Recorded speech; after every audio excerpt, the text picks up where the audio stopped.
Yeah, well, our plants might need a little water with all this heat we're getting. Yeah. You Guess know? there'll be some scorched leaves. Yeah. I love the eco-friendliness of that, but I also in the back of my mind thought, great, so I can take it home and then kill it because it's like Exactly. you're doing everything perfectly. I'm gonna be like, I think I watered it. I don't mess it remember how that went.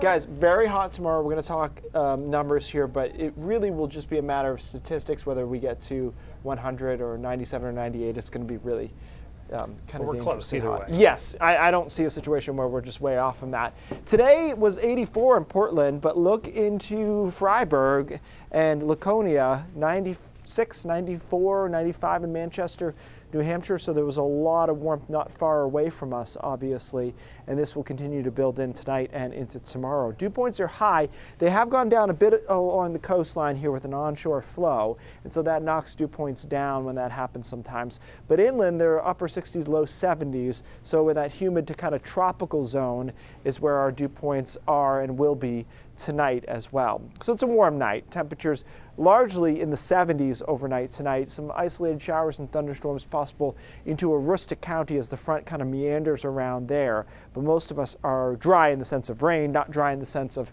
air mass though. And so by tomorrow morning, 5 a.m., most of us are 70 plus, and that's kind of where you need to be at to make a run at 100 around here. You don't want to be trying to make up more than 30 degrees during the day. And we're right off to the races here. By 7 a.m., temperatures are in the 80s in quite a few spots. And by 10 a.m., this model has a lot of spots over 90. And so that's the kind of trajectory that we will need and probably will get to be at least in the upper 90s by the afternoon. Now, this is just one specific model, but I think it does a pretty good job with the temperature profile. We've got a lot of mid-90s here through the middle of the day. Exception to that rule, probably up towards Fort Kent and Caribou. It's still going to be hot, about 90, but the rest of us are the mid and upper 90s. So the question is, can we get a downsloping wind enough to get to 100 in Portland, Sanford, Portsmouth? I think we can, so that's what I have on our official forecast. Some isolated thunderstorms in the afternoon. Most of us, though, do not see those.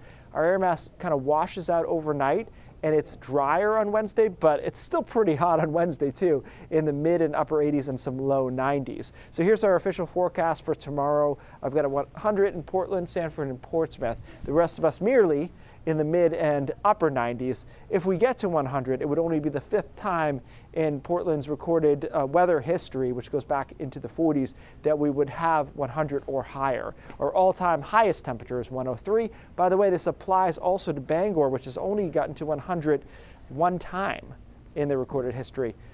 We looked at Freiburg. Their history only goes back into the 90s. They've done it 3 times since 1996. So that makes sense to me, right?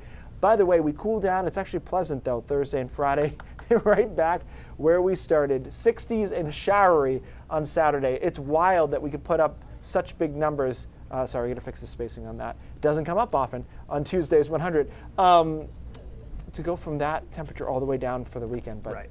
Which will feel very cold after this week. But it might be welcome, depending on how hot I it think is. Thursday and Friday will be welcome. I think Saturday we'd like to get back on it, but it is what it is, so we'll just keep an eye on tomorrow, obviously, just plan accordingly. All right. Thanks, Thanks. Keith.